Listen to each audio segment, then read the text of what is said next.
Thank you, Adrian. Good evening, everyone. Monday night is game night on TalkSport. But a bit like the Boomtown Rats, Arsenal don't like Mondays. The last time they won away on a Monday night, Freddie Ljungberg was in charge of the team. Last season, every other day was a happy day on their travels, but since December 2019, Arsenal have lost all 4 of their Premier League away games on the first day of the week, including here 18 months ago. And Palace are no mugs. Only Brighton had more shots on the opening day than Roy Hodgson's Crystal Palace, who have played with the handbrake off since the former England manager was reinstated. In fact, since Hodgson's first game back in charge, the Eagles have won more points than the Gunners. And Nottingham Forest gave Arsenal a scare last week. It's not guaranteed that Monday night is going to be a good night for Arsenal. Let's go through the two teams, starting with the home side, Crystal Palace. Sam Johnston, the England goalkeeper, started the last 10 Premier League games either side of the summer. He retains his place in goal in front of a back four that includes Joel Ward, who is closing in on the Palace Premier League appearance record. It's his 280th appearance tonight, alongside Joachim Andersen, Mark Guehi and Tyreek Mitchell in the back four, which is protected by Jefferson Lerma, who had a good debut, and Cheick Doucouré, who has been linked with a move to Liverpool during the course of the last week. Eberechi Eze plays behind Schlupp, Ayew and Odsonne Edouard, who scored the winner against Sheffield United 8 days ago. For Arsenal, Aaron Ramsdale is their goalkeeper. Thomas Partey will combine duties as a right back and a central midfielder. Ben White, William Saliba and Takehiro Tomiyasu make up the defence. Rice, Ødegaard, Havertz are in midfield. Saka will stay wide on the right, Martinelli wide on the left, and it's Eddie Nketiah through the middle. 9 goals in 18 starts last season. He got 1 from 1 so far this campaign.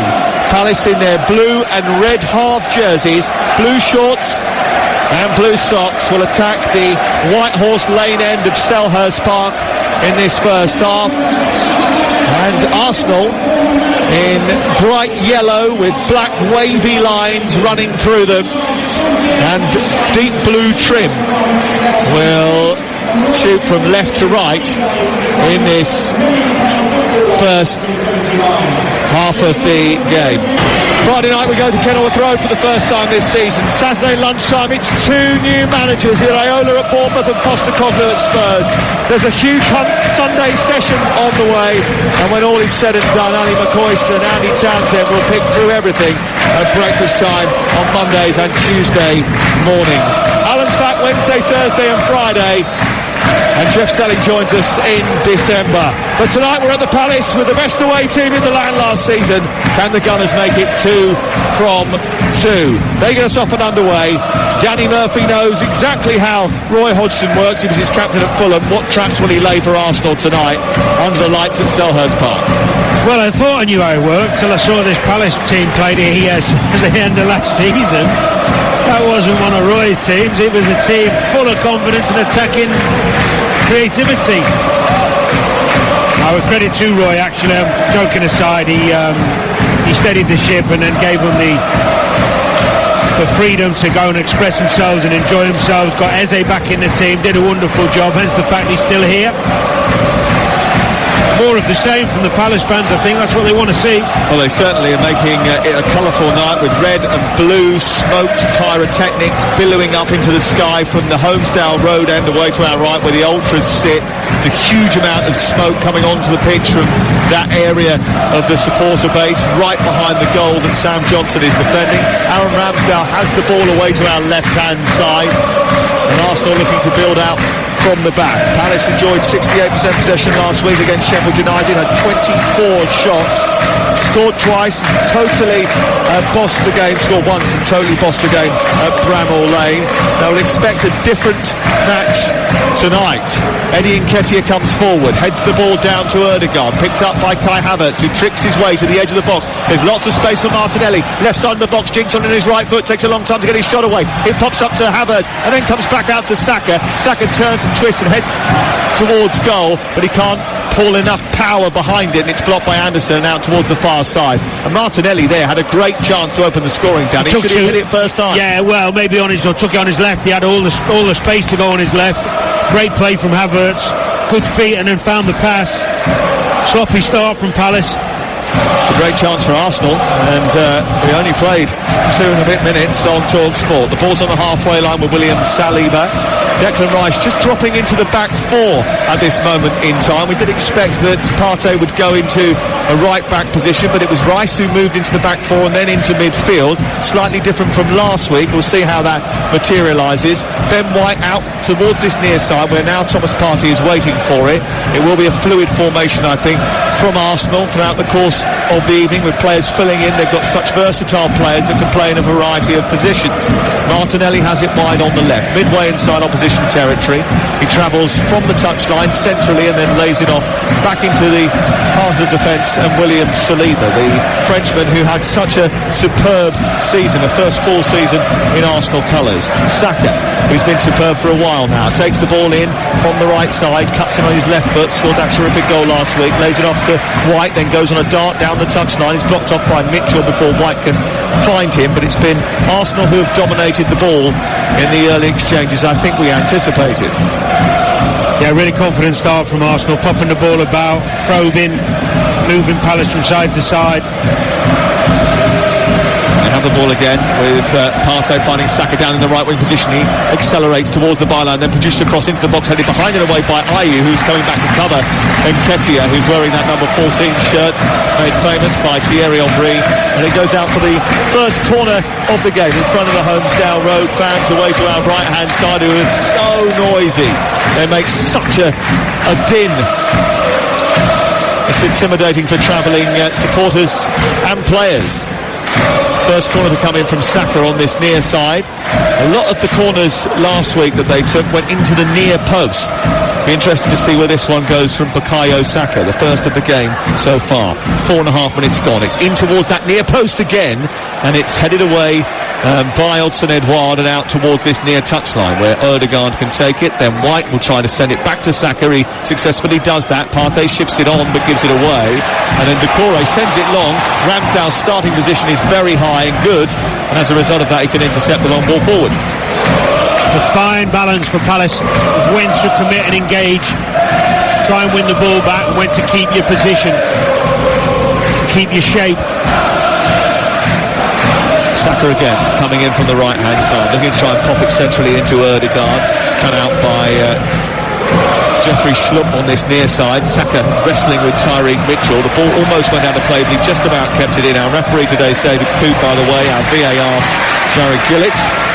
And the ball pops out of play towards the touchline on this near side. Give a little bit of advice to all the Arsenal players: keep away from that angry man in the technical area, because you don't want to mess with Roy. He's well armed, that Roy, as was found out by Max Lowe last week at Sheffield United. It was fascinating last week, actually. In the first half of the game against Forest, Arsenal had 82% possession in the game. They've had 92% in the opening 5 minutes here. This is Saliba, just short of the halfway line. Back up towards Partey. Partey out towards the near side, and it comes off Saka, and Roy Hodgson allows that to run behind him. It's out for a throw-in. The thing is, what Roy always imparts the message that sometimes when the other team's having good possession, don't worry about it, don't get panicked, don't fly out of position and try and win the ball back when you're feeling impatient. It's one of his consistent messages, but you have to balance that out with actually knowing when to come out, because you can drop off. We saw that a couple of times in the first 5 minutes, Palace dropping off, filling in the holes but not really engaging and making it too easy for Arsenal. So they've got to find that balance, which hopefully they will do more as the game goes on from Palace perspective. Fascinating there as the ball went back to Saliba from Kai Havertz, who tricked his way through a couple of players, then gave it back to Saliba. Declan Rice moved into a sort of left centre-half position, then told Thomas Partey to come more centrally to receive the ball. He was prodding and pushing his teammates, and he's quite vocal in the middle there, is Declan Rice. He's not the captain, that job is for Ødegaard, but he's definitely a leader, I think. The ball is out on the left-hand side with Martinelli. He then swirls it back to Saliba. They keep the ball so well here at Arsenal. We play just over 6.5 minutes. It's still goalless on TalkSport. It's up high towards the edge of the area. Nketiah trying to profit from a little bit of a fumble by Anderson, but apparently he was fouled by Nketiah, and it's going to be a free kick on the edge of the penalty area. Still goalless, Danny.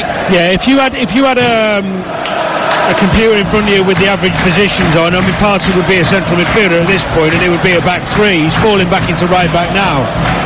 The thing for that, when Palace do win it back, there is going to be space down the sides if they've got the runners. The player's average position graphic that I can give you isn't available until the 25th minute, I'm afraid, so you'll have to wait a little bit longer for that. You are listening to Crystal Palace nil, Arsenal nil on TalkSport with Now. Don't forget, with Now you can stream all the Sky Sports action like Crystal Palace versus Arsenal live right now for $11.99. No contract, search Now Sport. Schlupp under pressure from Havertz. Referee says play on because he's got it through to Doucouré, despite the fact there could have been a foul. The advantage is played and Palace steam forward with Ayew down the right hand side, trying to trick the ball into the near post and stopped by Saliba as it slides through the 6-yard box and is put out of play on the far side in front of the Arthur Wait stand and away for a throw into Crystal Palace. Good work. Wow, it all started from fantastic footwork in the middle of the pitch from Schlupp. Skipped around a couple, won the tackle, got it out to this right hand side, and Ayew says, I'm going to have a go at you, I'll come at you, Tomiyasu, see what you've got. Gets the cross in. Brilliant positional play from Saliba to stop the cross. TalkSport live at Selhurst Park on this Monday night. Beautiful Monday night as well. It's been really hot today and nice in London. Sun has been shining. It's blue sky everywhere, and it's certainly been a sunny period in the history of Arsenal Football Club, so close to winning the title last season. Great touch, taken down by Lerma. He drags it upfield and plays it wide. Schlupp onto Mitchell. He couldn't quite control. Partey getting back and winning it for Arsenal in the right fullback position, and then Saka is robbed by Mitchell and it by Schlupp, and it goes out for a throw-in on this near side, and it remains goalless.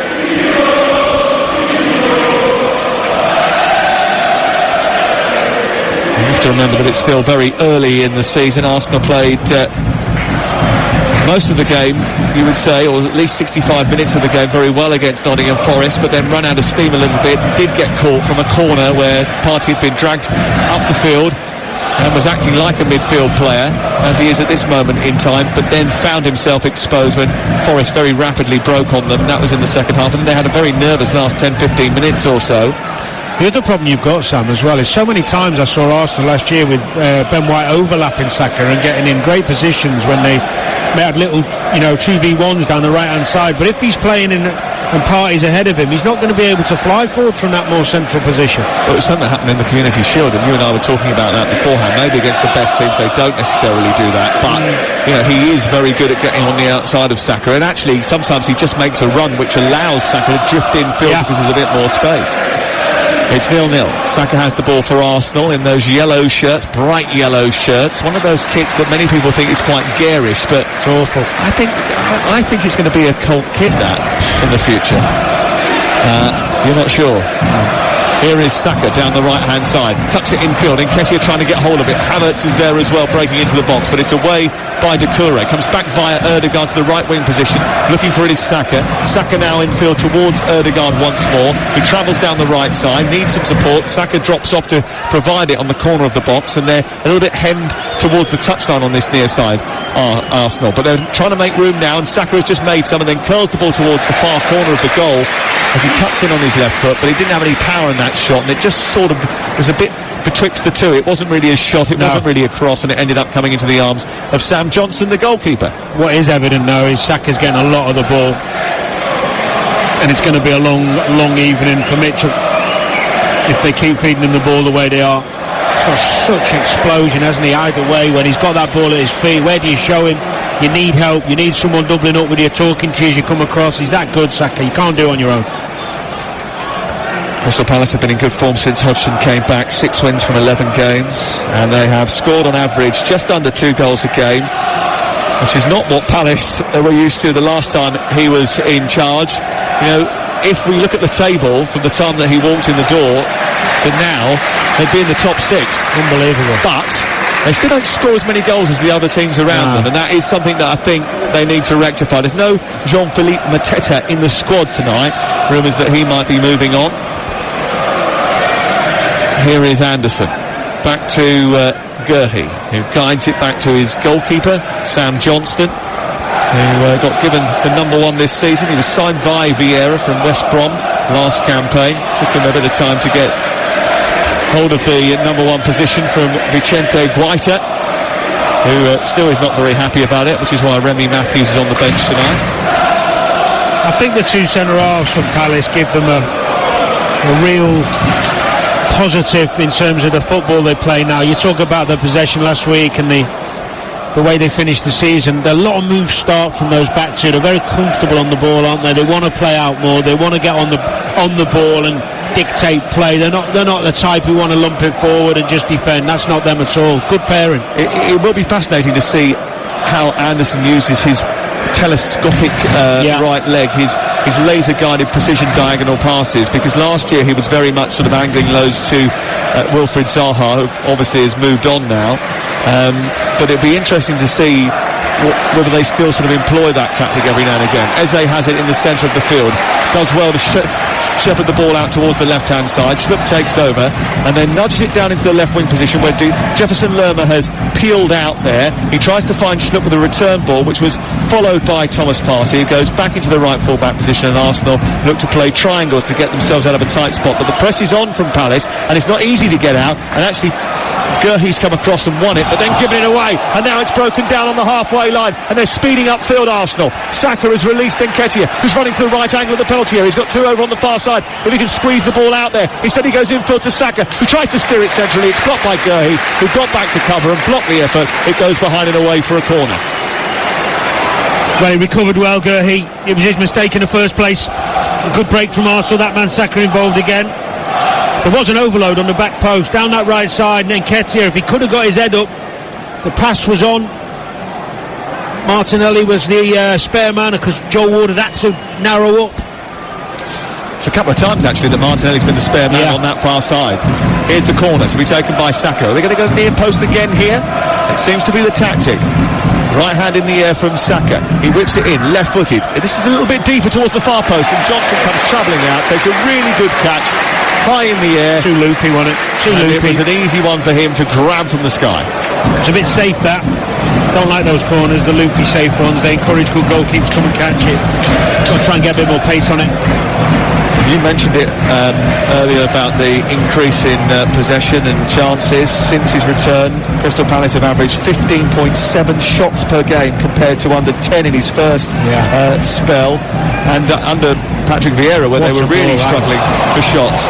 Long ball forward down the left-hand side to get them higher up the pitch. Crystal Palace is picked off by Edson Odward, who turns the ball back into the middle of the park now and finds Lerma on to Doucouré, and then further wide it goes.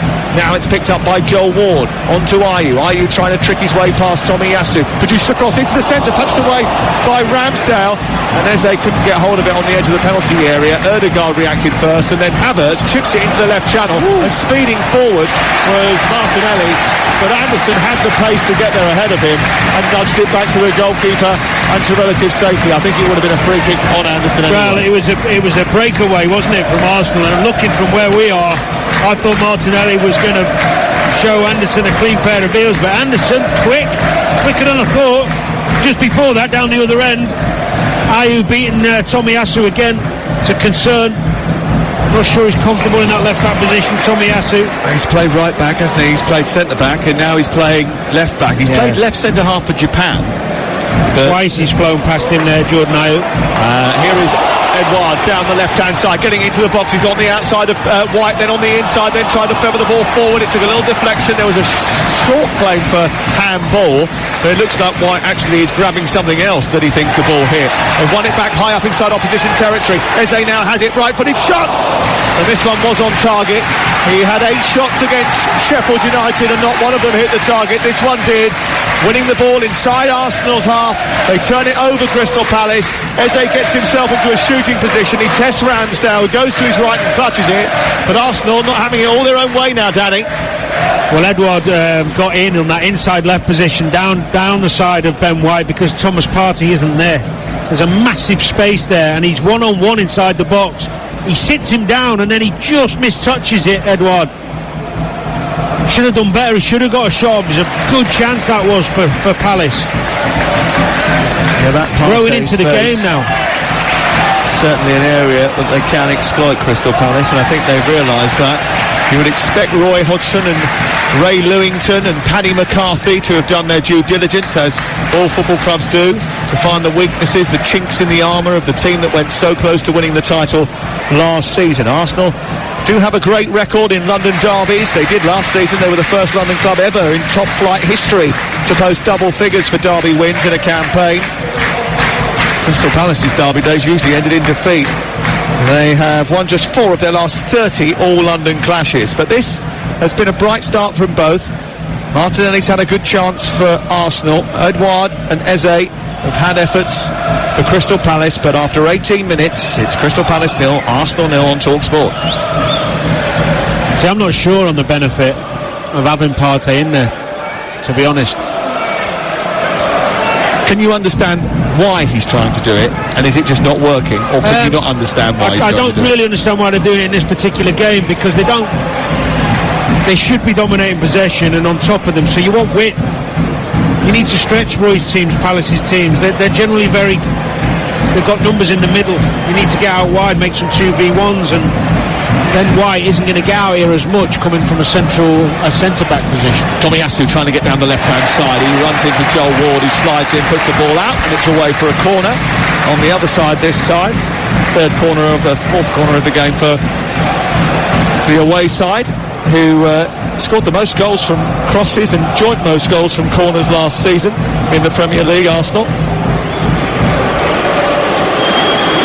This one going to be taken by Gabriel Martinelli, who's just getting acquainted, let's say, with some of the Selhurst Park faithful over on the far side in the corner of the Arthur Waite and the Holmesdale Road end.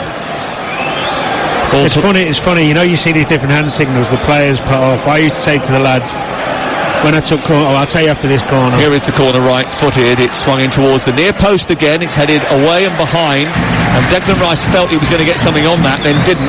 Yeah, he got in front of him. I would generally, for the big lads, I'd always try and, obviously from out being outswinger on the right, in-swinger from the left, I would always try and hit it with pace somewhere in between the 6 yard and the penalty spot, and they'd know that, but I'd stick my hand up anyway just to let the opposition think I was doing something different. Ball in towards the near post again, and it's headed away once more by Jefferson Lerma, and it goes out to the far side, back in by Martinelli. This is a deeper one. Gurhey heads it away from the edge of the 6 yard box, back in by Rice, who rises on the edge of the 18 yard box and heads it down, but it's off target. Johnson scurries to his right, picks it up in his purple t-shirt, and then will distribute to Mark Gurhey just left of the penalty area. 0-0 the score. So you're just trying to mess with their minds. Those signals don't actually mean anything. I think they do with some players, but if you think players can put on a sixpence where the ball goes each time, you're just trying to whip a good ball in there with pace. Here on the right hand side, Ayew maybe trying to do just that. Moves down the right of the Palace attack, then turns it back to Eze, who just drifts from the centre area to the right side, back to halfway, and Anderson, the big Danish central defender. Palace have won just one of the 12 games that he hasn't started this last year or so, and it's worked out wide from Eze to Ayew towards the edge of the penalty area. He chops back in and looks for someone to nudge it to. Anderson eventually is the recipient, and it goes out wide to Ward, who crosses the ball into the box too heavily, goes over everyone's head, and then Saka scurries into a right back position and hits it to halfway. Palace will rebuild again. They'll come forward down the left with Jefferson Lerma. 20 minutes gone on TalkSport, and it's Crystal Palace 0, Arsenal 0. Doucouré Up to Edouard, holds it up well, brings Eze into play, body swerves away from Havertz and then tries to nudge it through to Schnupp. It comes back out to Decore, who shoots from distance.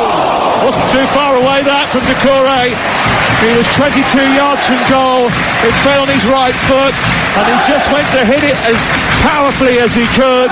It landed left of the goal, and actually I think it was some way wide in the end and was never really troubling Aaron Ramsdale, but enough, looked good. Yeah, it was the angle we were at, but it was good play from Eze, getting on the ball more now, probing, getting more comfortable and confident in possession. I like the shape of Palace actually. They've got really two holding solid players there, protecting the two centre-halves, Lerma and Decore, trying to pick up Havertz and Odegaard, and then Eze's trying to do a job on Declan Rice. They know what they're trying to do, and they've grown into this game now.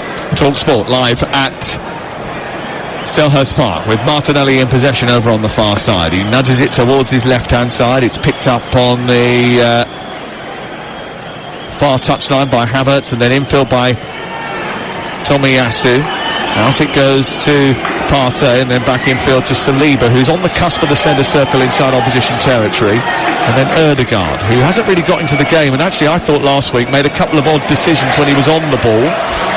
Rice has been felled by Edouard, and it's out towards the far side again with Saliba. Well, I'll tell you something, Sam, in Roy's teams you very rarely see a team that will keep picking up the ball in the pockets, because he normally will work very hard in the week with the two central midfielders or one central midfielder on making sure those players get picked up. It's something we did very, very well when we were at Fulham under Roy.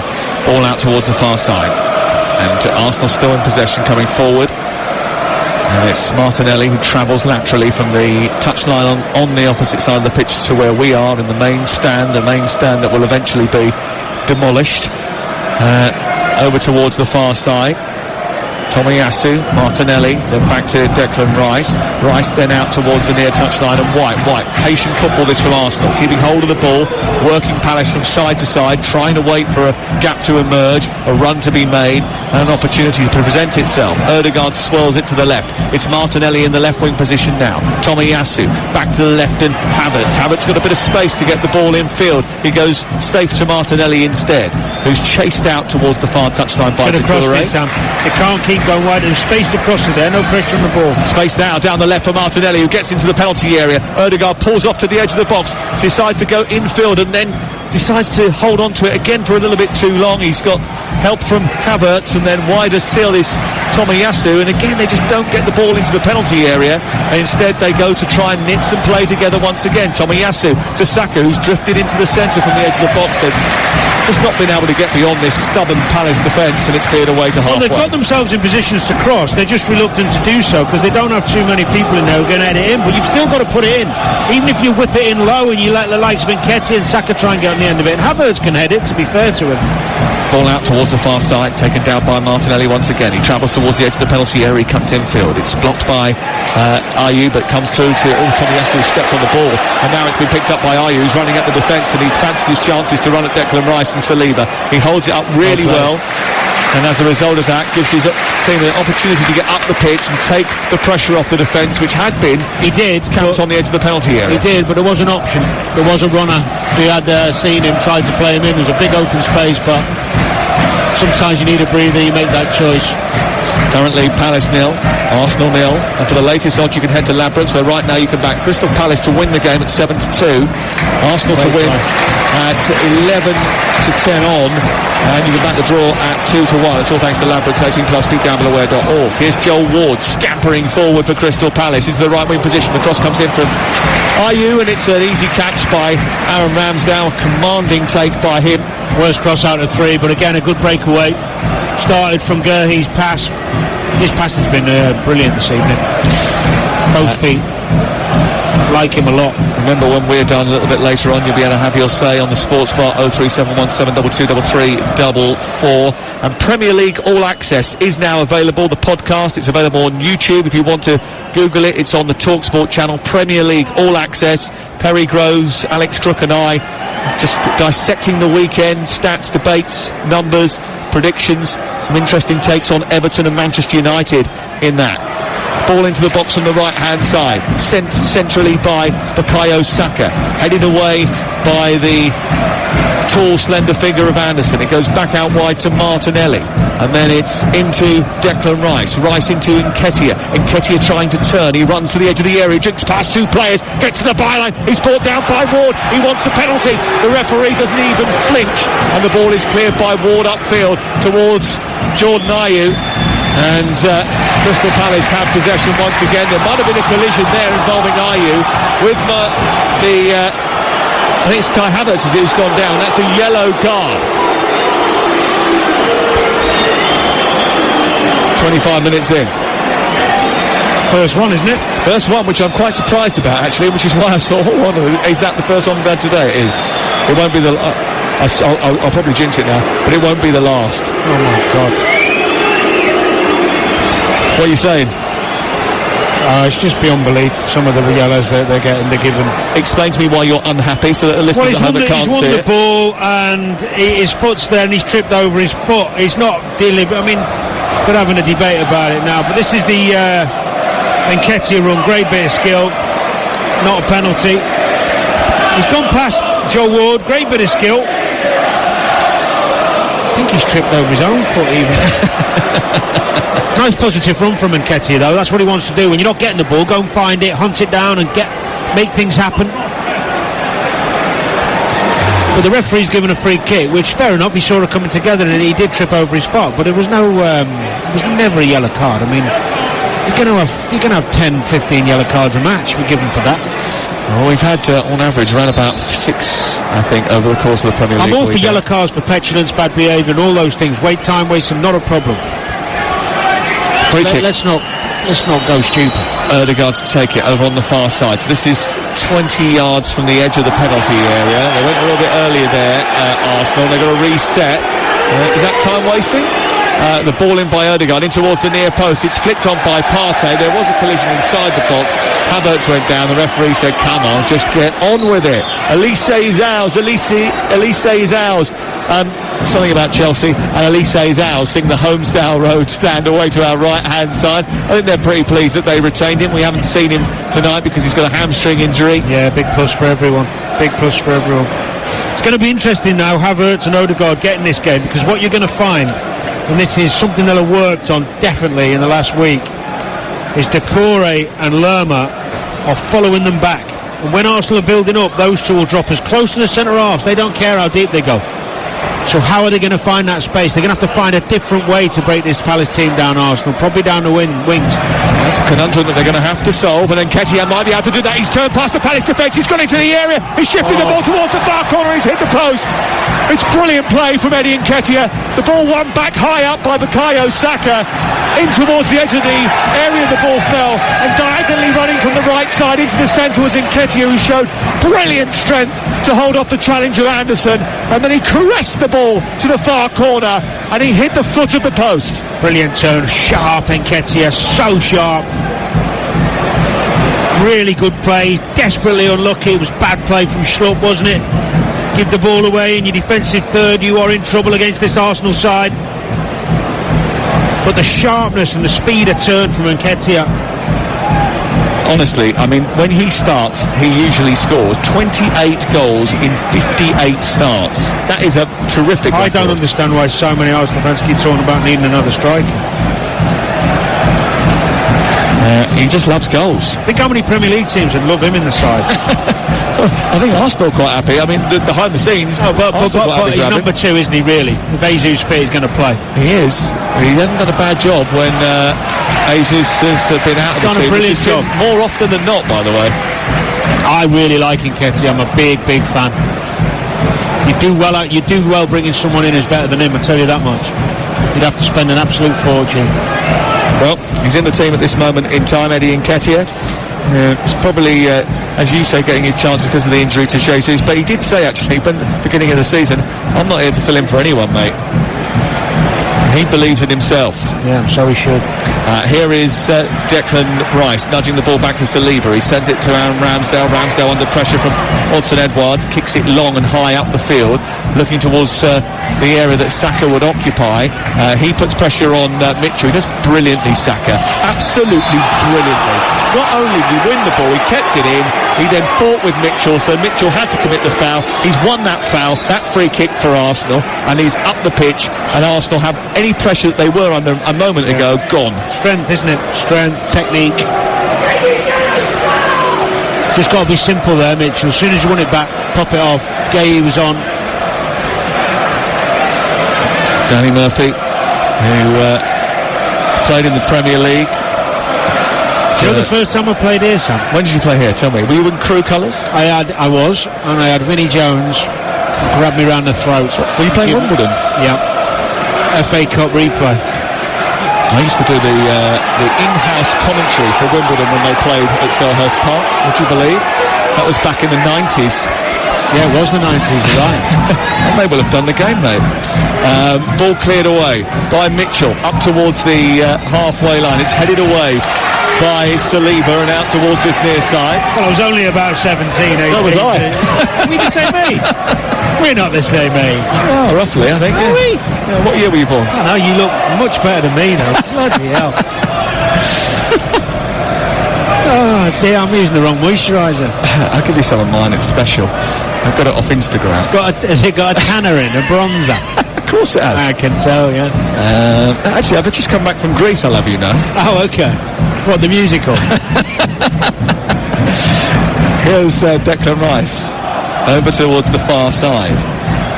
And then back to Saliba, then into Martinelli, who is a little bit like Grease Lightning. He clips the ball out towards the right side. Saka brings it down. He takes the ball towards the edge of the penalty area and then plays it wide to Odegaard's with offside position. That was a bit brainless from Well, it's Odegaard's fault, not Saka's, because Odegaard doesn't need to come out, doesn't need to be offside and doesn't need to be that wide. Stay in the danger area, play your little 1-2s, bounce it for Saka, be a wall. If you leave, the problem is sometimes when Saka is so good, you don't actually need to come over to him. If you leave him one-on-one, he loves it. He was bringing another player over there, Odegaard. They got a bit mixed up. Sometimes just give him the space to work his magic. There's an interesting sort of brains trust on the front row of the director's box tonight. Gareth Southgate, former Crystal Palace player and England manager, is watching from on high. He's sitting next to Steve Parish. Mark Bright is there as well, and so is Talk Sports phone-in host Alan Pardew is there. He was with Majestic yesterday on the phone-in. He's around every single Sunday from 6:30 to take your calls, and he was good fun yesterday. He's sort of Majestic gets very animated and very excited, and Alan tries to bring a bit of the calm actually. It's a good duo every Sunday night, 6:30. I'll have a listen. Have a listen. I'm surprised you... no, I haven't heard that one actually. You haven't? It's only been out for a couple of weeks. I'll tell you what, at half-time I'll show you how to use the app. You can listen back on your way. I've got the app. Oh, good. Yeah, I'm up to date with that. Yeah, and the new updated app, by the way, has got video footage on it as well now, so that's a new invention that we've got, as Declan Rice is just adjusting his contact lenses on this near side. Someone went to put something in his eye and he wasn't happy about it. He flinched. He's come off towards the near touchline. They are waiting now for a free kick to take place. Now Declan Rice isn't allowed back on for 30 seconds. That's one of the new rules, the new interpretations, because he's had treatment off the pitch. He's not allowed to come back on for 30 seconds, so there's no point in him moaning. It has to be 30 seconds off the field of play. They've given it away. Saliba took it out on the sky, but allowed it to be nabbed by Ayew, who's gone into the area. He's gone down under a challenge from Saliba. Did Saliba get the ball? If he did, it was a perfectly timed tackle. He's quick, Saliba, isn't he? Great recovery. He's just thinking he's going to catch him, Ayew nicked the ball, bearing down on goal, and Saliba gets back and puts that right leg out. Oh, it was a mistake. Was. And it invited pressure from Crystal Palace. Ayew just couldn't get away from Saliba. They need a little jolt, Arsenal. Not at their best. Might provide it. Partey on this right side plays the ball infield to Ben White. White to Partey once again. Nketiah drops looking for the ball, and then spins down the right corridor. It's out wide to Saka, then into Declan Rice, who's made some space, then found Nketiah, who's in behind the defence, shifts the goalkeeper and gets it over the top of the bar. Couldn't find the target, Eddie Nketiah. 2 good chances, and he hasn't scored, but he's got into 2 great positions, and Declan Rice breaking from midfield, setting up that opportunity for Eddie Nketiah.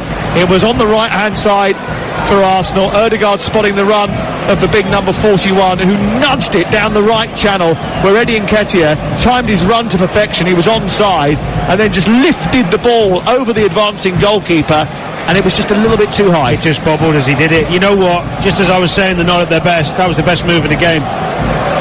And the reason it was able to happen is because Declan Rice, late run from deep, and Eze switched off. Great little ball from Declan Rice outside of his right foot into Nketiah's pass. Should be 1-0. Great run from Declan Rice into the opposition penalty area, which really caused Palace problems. This is causing Arsenal problems. Odsonne-Edouard at the other end, trying to get the ball centrally, but Rice is there to cover. He takes it away to the left-hand side and then aims to clear. Doucouré can't keep hold of it, deflects off him and goes out for a throw-in over on the far side. We've played 36 minutes. It's been a good watch, hasn't it, so far? Yeah, it's been a really good watch, and I just thought on that chance there, although I saw what he was trying to do, and I've had the advantage of looking at a replay where it just sat up as he tried to flick it, I just thought the safer one is he had time just to roll it down the side of him on the floor into the corner. Bit extravagant that, the little dink from that close. Ball thrown down the line by Tomiyasu. It's won by Palace head, forward by Rice. Doucouré's got it back halfway, right side. Palace in possession, then they lose it, then they get it back again. It goes back to Tomiyasu, who's just inside his own half, and then he plays it infield to Saliba. Just short of the centre circle is Ben White of Arsenal, I think, who uses the same moisturiser as me. Played out towards the right side. Partey travels infield, and then it's back to Saliba, and then he nudges it infield to Partey. Partey swirls it out wide. Space for Saka to attack Mitchell now. He runs towards the edge of the area, cuts back one way, then has to shift the ball infield. Good work by Mitchell to show him inside, but there's space now for Ødegaard on the right. Saka makes a run in the right channel. It's chipped into the box by Ødegaard, but headed away by Anderson. It was an easy read. And then Ben White climbing over the back of Odsonne-Edouard, heads the ball away. Then there's a collision between Ødegaard and Edouard, and we get a stoppage as a result of that. And Mikel Arteta isn't happy, so he has immediately reacted to this by calling all of his players over to the touchline for a little time out. Does he ever look happy on the side? Do you know what? I did see him very happy in the tunnel after the game, after being very agitated after the match against Nottingham Forest. He stopped for about 5 minutes to cuddle a dog. He was very happy during that period. Fair enough. He's just having a little cuddle with a new training puppy inside the stadium. As you do. As you do. Why not? It is TalkSport that gives me the opportunity to tell you about some of the stuff that's coming up on breakfast tomorrow. The former heavyweight world champion boxer David Hay and Arsenal and England legend David Seaman are on the show with Ali McCoist and Andy Townsend tomorrow morning. I saw them both today. Actually, I was in the office having a chat with them a little bit earlier on. Andy very much enjoying being part of the breakfast show. Ødegaard just asking his teammates to calm down, waving his arms down left and right of his central position. Just keep your heads a little bit. It's Crystal Palace 0, Arsenal 0 on TalkSport with Now. And don't forget, with Now you can stream all the Sky Sports action like Crystal Palace versus Arsenal live right now for $11.99. Search Now Sports. It's a wonderful example, wasn't that, of Declan's little deft touch and his ability to spot a pass. Great anticipation, and then can I make the right pass?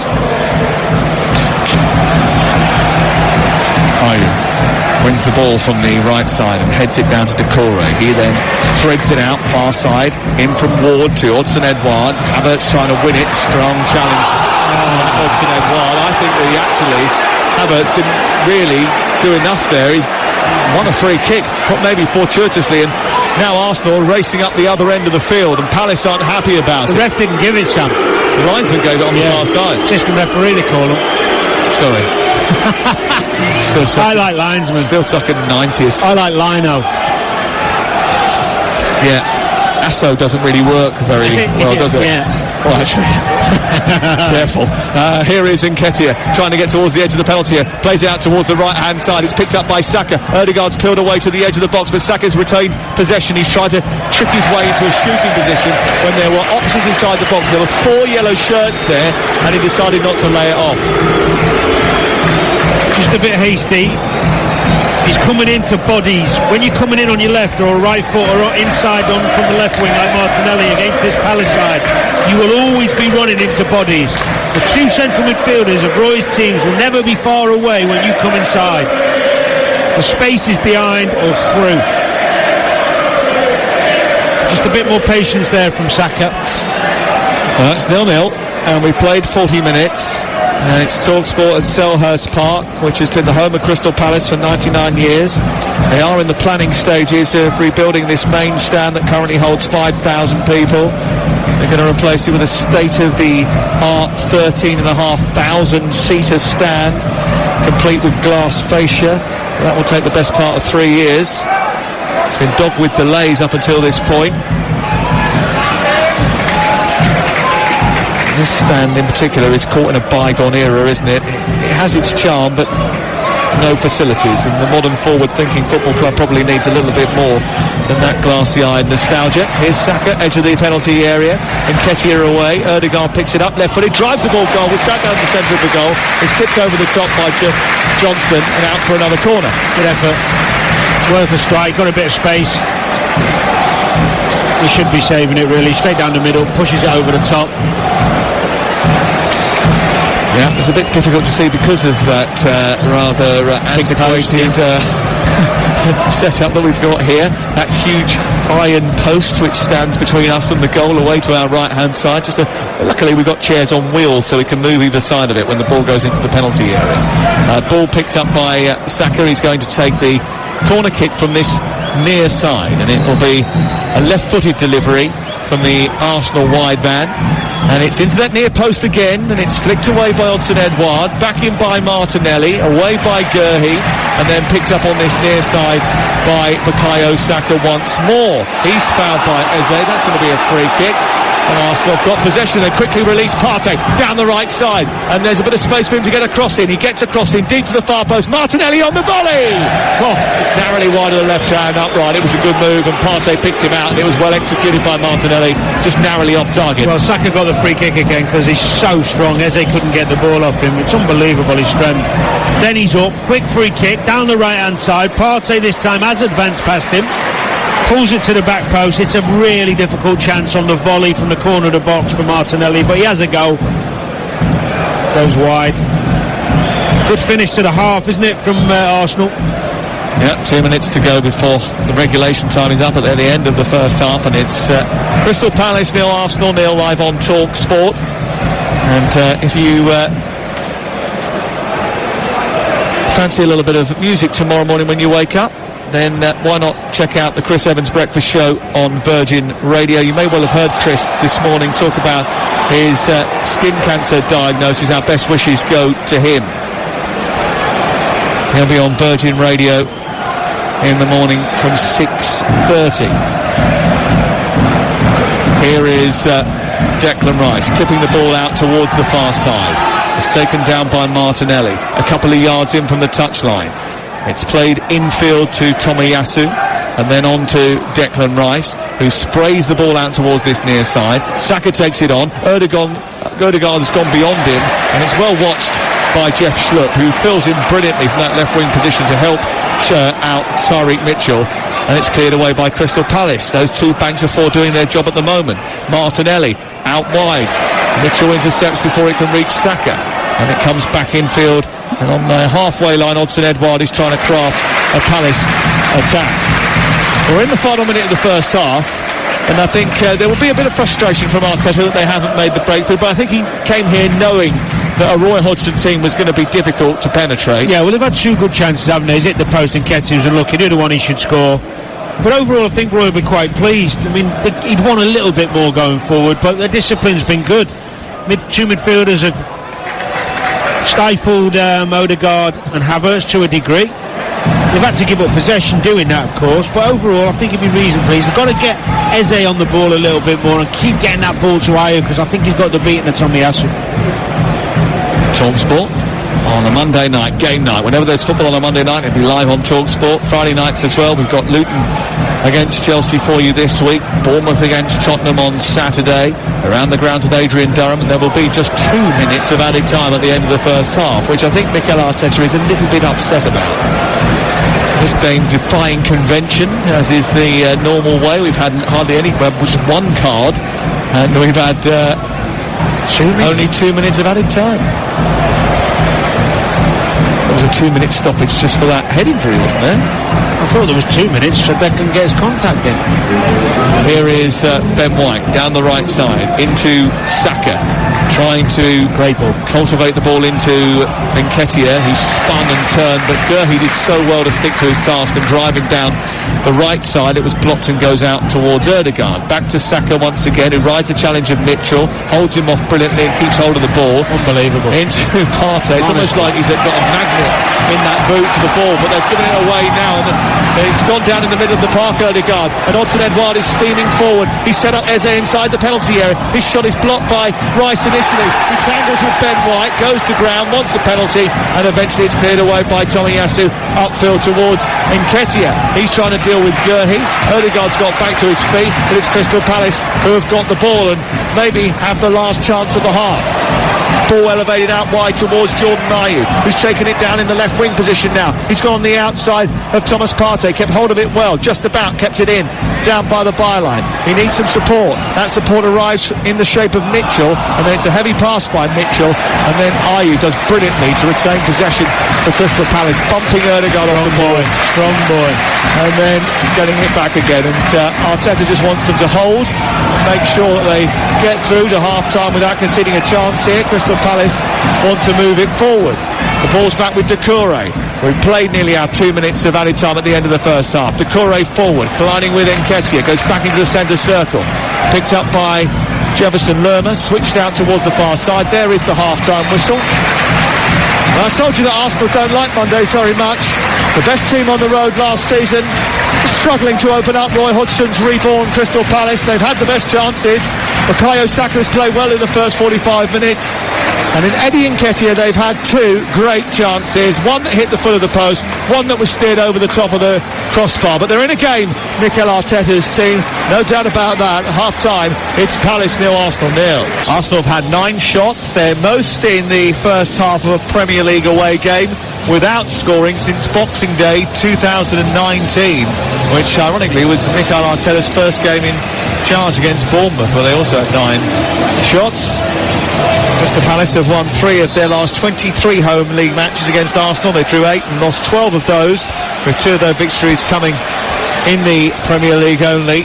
But they gave quite a good account of themselves in the first half, and it will take a little bit more wit and invention by Arsenal if they want to open up this stubborn Palace backline. We're underway with Palace shooting from left to right towards the Holmesdale Road, and in the second half of the game in those blue and red marked shirts, and they're coming forward after a back heel from Stubb. A ball through the centre of the 6-yard box. It flashes right the way through it. Ramsdale comes out like Superman. It flashes past his gloves and goes out on this near side for a throw in. No one attacked it, Danny. Lovely bit of play down the left, bit of skill from Stubb. He gets Mitchell in, who whizzes it in front of Ramsdale, and I think if Ayew takes a risk there, he taps it in. I mean, it's a bit firm, the cross, but that's the area you want to be putting it in. Getting across you, man. Yeah, a bit firm. Let's go. Crystal Palace with Sam Johnson in goal. Mitchell, Gurhi, Anderson and Ward, the back 4. Doucouré and Lerma. Eze is the 10. Schlupp and Ayew flanking. Odsonne Edouard in attack. Arsenal with Ramsdale in goal. They're in bright yellow, steward yellow, with wavy black lines circling around their sponsor, which is in blue. Thomas Partey, White, Saliba and Tomiyasu. Ødegaard, Havertz and Rice, and then Saka on the right, Martinelli on the left, and Eddie Nketiah had 2 good chances in the first half. Through the centre, it's still 0-0. You're listening to Talk Sport. The ball has flown out from the middle of the 18-yard box from the feet of Sam Johnson towards the far side, but quickly Arsenal got it back again, and Saka is coming forward after exchanging passes with Havertz. He's gone down the right side of the area, left-footed cross into the centre, is flicked away by Anderson, and Martinelli will allow that to run out of play and away for the first corner of the second half. Yeah, the big problem for Palace second half is going to be able to maintain that concentration, that defensive discipline to try and stop Arsenal scoring because of Arsenal's possession and the quality, the speed they move the ball. You've got to be on it the whole time, and it's a really, really difficult task. Declan Rice has gone into the 6-yard box and is making his presence felt at the back post. He's pushing and pulling on Crystal Palace jerseys. The ball comes in right side, a flick on at the near post by Havertz, goes through the penalty area, out the other side on the right, where Saka retrieves it for Arsenal, the away side, cutting down the right, then back in on his left, then back on the right again, trying to toy with Ayew. A low cross into the box is steered away at the near post by Mitchell, and then Saka tries to win it back again, succeeds, and has it far side the right, and Rice feeds him. He goes to the byline, pushes another cross into the near post, and it's caught by the goalkeeper Sam Johnson. I think Sam Johnson should be if he is going to decide to kick and not play out, you've got to kick to Ayew. Fantastic header of the ball. Good aerially, Jordan Ayew, whose last goal was in April against West Ham. He doesn't score too many, but 3 goals and 3 assists since Hodgson came back. Wins a lot of fouls as well for Crystal Palace, and he's good at shielding and carrying the ball. They've made a tactical switch, Palace, as well. They've swapped the position of, at the moment anyway, Eze and Schlupp. We'll see how that... It looks like Eze might start on the left, where that space was, and then Schlupp will play behind Edouard. So same system, just change the personnel. Let's keep an eye on it. Yeah. We've only played about 3 minutes of the second half. It's still 0-0 on TalkSport on Game Night. Roy Hodgson standing down in front of the technical area, wearing his suit and tie. And Mikel Arteta, 35 years his junior, wearing a tight pair of grey slacks, shiny black shoes and a black top. Is a little bit more animated inside the technical area, kicking and heading every single ball. It falls to Eze, who moves out towards this right channel. It's cut out by Saliba, and over to the far side it goes, and it's collected by Thomas Partey. Partey runs forward to the halfway line, tucks it infield, and it's played forward by William Saliba, who was superb in the Community Shield, effective last week, and credited with the assist for the Saka goal, though, come on. Ball is with Saka down the right-hand side. He moves into the penalty area. He plays it back to the edge of the box. Ødegaard has to look in his wing mirrors because he's being chased by Schlupp. Partey right side, delivers a cross into the area. It's a deep one, but falls to Martinelli. He brings it down with one beautiful touch, sends it through the 6-yard box, hits the defender Ward, and goes behind and away for a corner. A second of the second half for Arsenal. Yeah, it came from Saka's brilliant running behind again. Mitchell struggling. Lerma chased him down that time. Keeps getting in behind him. Thankless task he's got, Mitchell. Saka looks electric, constantly moving, wanting the ball as an option. Corner to be taken by Martinelli. It's a right-footed one right under the goalkeeper, who punches a big haymaker out to the middle of the Crystal Palace half. Collected by White, then Saka holds off. Ayew wriggles away from him, runs forward, then goes down. Free kick has been given, and Jordan Ayew's already had a yellow card. A little bit careful. But Saka again showing his strength. That was really good strength from Saka, wasn't it? And tenacious. I don't think there's any point in trying to knock him off the ball. I think you just wait your time and stay goal side and make him play backwards. Ball quickly in towards Nketiah, tries to go around the goalkeeper, who comes out, drags him down, and it's a penalty kick. Ball played quickly, sharply from the set piece down the right channel. Sam Johnson came careering out. Eddie Nketiah got there first, according to the referee, and the penalty has been given. I think the linesman give it. Great run from Nketiah again. Well, he got there first, there's no doubt. Penalty. Too slow off his line. Yeah, I mean, he can plead his innocence all he likes. It's the block on... Was he in an offside position, and was there a foul on the edge of the penalty area as that free kick was taken? That will be the question that VAR look at. He's onside. It's just whether there's a foul on, I think it's Lerma, although Lerma does make the most of it. I don't think they'll give a foul because they'll probably say he's never going to get there. Well, Bukayo Saka is going to take the penalty. Well, it looks like he's going to take the penalty. You never can tell nowadays. VAR are checking a possible attacking foul in the build-up to this penalty award. Did Partey commit a foul by blocking off the defender on the edge of the penalty area? He did. I just don't think he was going to get there, Sam. It's a brilliant little pass. Is that relevant? if there was a foul, is that relevant? That he could be off as well. Do you know what? No, I don't think he's off. He's not off. No, he's not. No. Well, there was definite contact, so the foul that is committed on Nketiah is definitely a penalty. But was there a foul in the build-up to it? I think David Coote has now realised that's not the case, and the penalty has been given. So Bukayo Saka has the opportunity from the penalty spot. And there's a little bit of delaying tactics going on here, and then there's a punch of the ball away. We didn't get a yellow card for Sam Johnson for bringing him down for a start, which is a surprise, bearing in mind the current levels of yellow card. It's going to be Ødegaard. I knew that they were going to change it. Saka had the ball in his hands. I knew they were going to change it. Saka actually took 3 penalties last season, but missed his last one against West Ham. Did score in the shootout at Wembley. So it falls to Martin Ødegaard, the captain, who got 15 goals last season. He moves back to the edge of the penalty area, and he runs up, arcs his run up, steps up, left-footed, and puts it into the other corner after sending Johnston the wrong way, and Arsenal are in front. It's taken a penalty for them to unlock this stubborn Crystal Palace defence, but they are in front on their travels again. The best team away from home last season are leading at Selhurst Park. It's Crystal Palace 0, Arsenal 1. Nicely put away, but it's all because of the quick thinking of Nketiah making the run in behind for the quick free kick. Didn't get to see who actually played the quick free kick because of the post, but very clever. That's what top players do.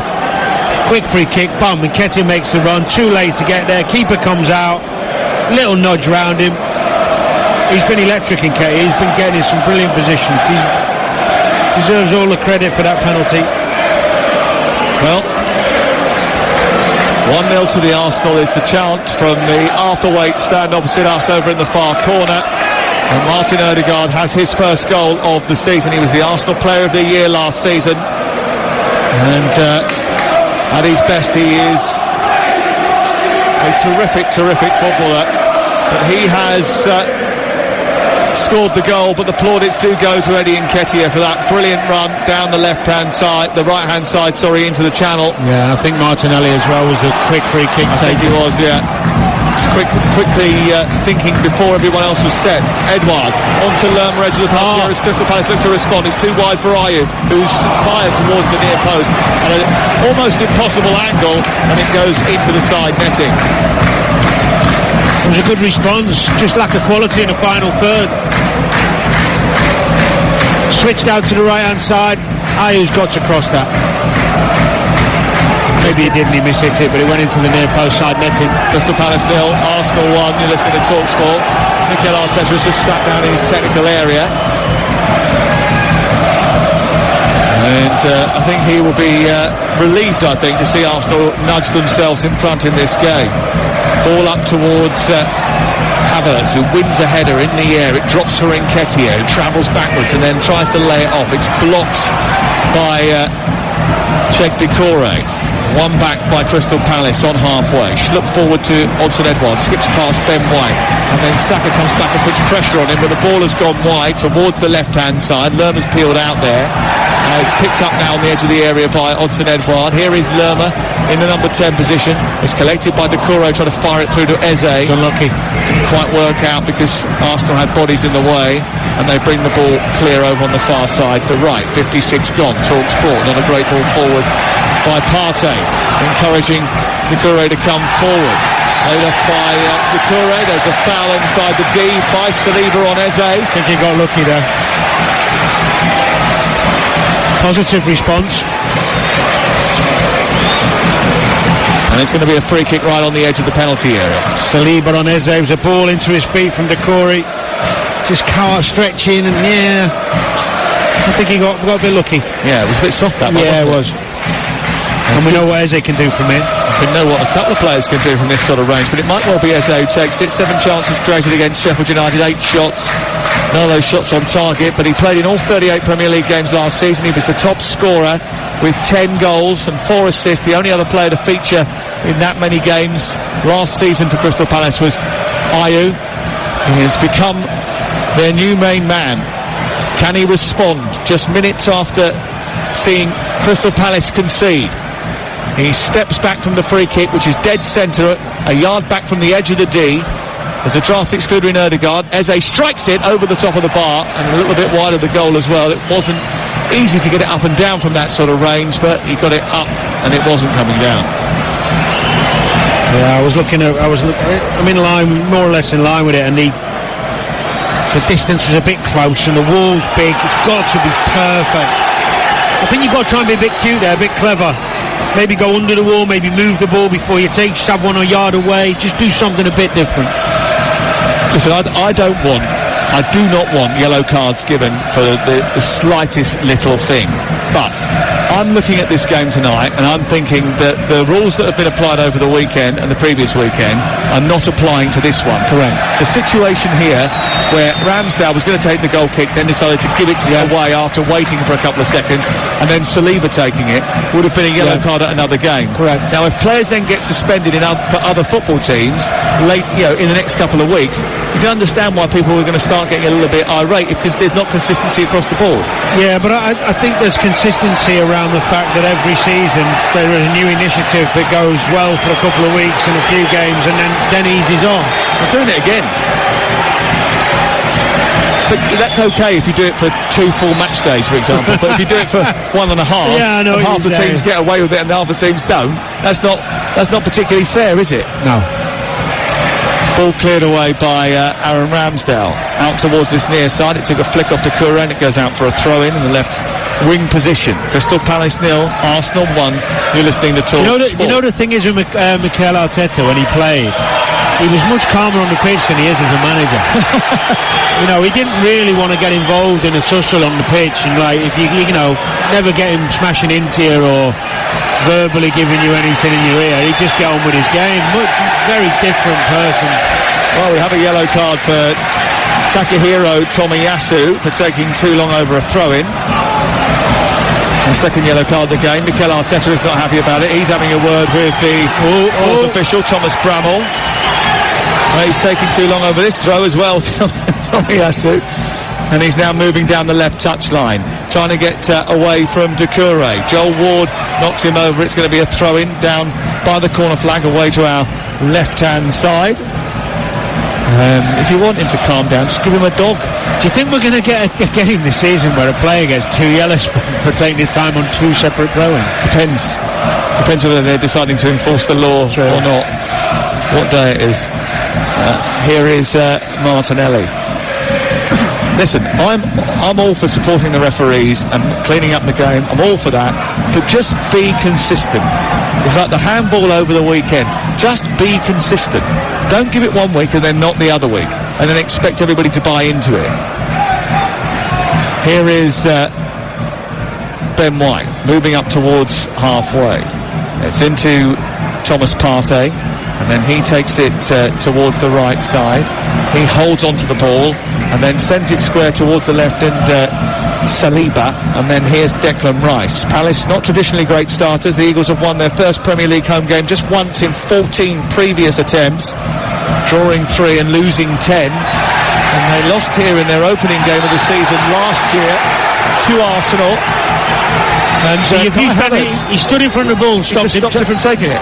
It was a free kick that was given against Kai Havertz. He stopped Eze from taking it on the opening day of the season. The Charity Shield's a yellow card.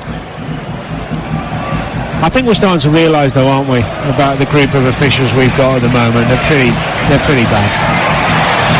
They can't even be consistently bad.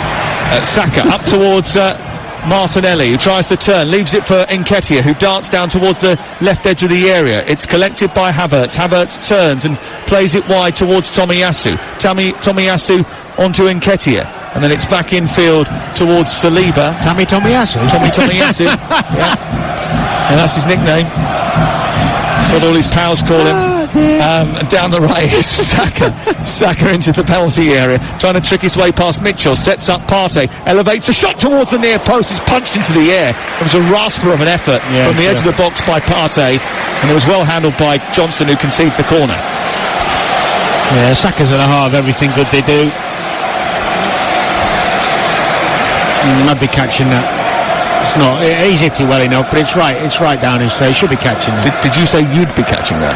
If I was a goalkeeper, I'd be trying to catch that. Yeah, I'd be embarrassed not to catch that. But no, even me, I'd catch it. Okay. Although I'm not criticising Johnston, I like him, good keeper.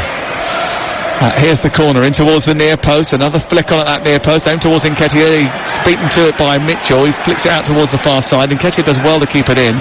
Finds Martinelli. Good call by him. Martinelli in towards the near post. It's flicked away from the edge of the box by Edouard, and then Odegaard's effort from 20 yards is well hit over the top of the crossbar. That near post corner, they keep doing it, Arsenal. I don't really mean to. Not where he put it then.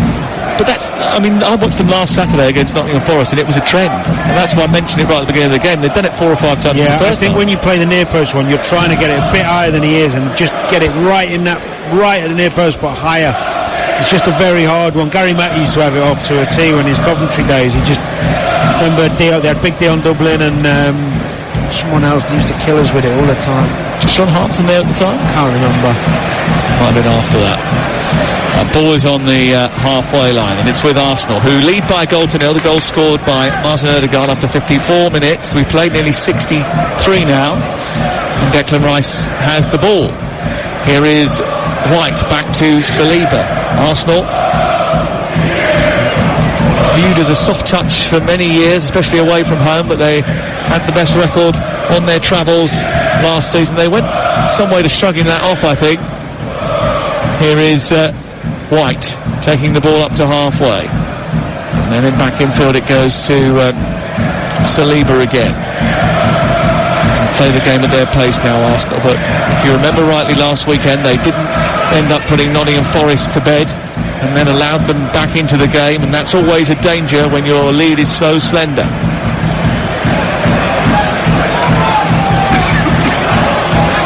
Tomiyasu.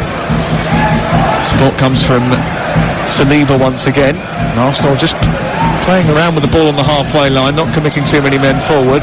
Rice has breached the press now and picked up the ball and charged forward, and he's run down the right side, laid it off to Saka. Saka faced up by Schlupp, comes infield, gives it to Odegaard. Odegaard comes centrally, and now Tomiyasu will play it forward on this near side. He finds Martinelli taking on Ward. He's backpedaling Ward as Martinelli comes up towards him in the left wing position. He goes centrally to Tomiyasu and then into Odegaard, shut down by Eze, who gets there well to cover the ground, shut down the spaces, and the ball bounces out towards the near side. It makes such a difference for a team like Arsenal when you get the first goal.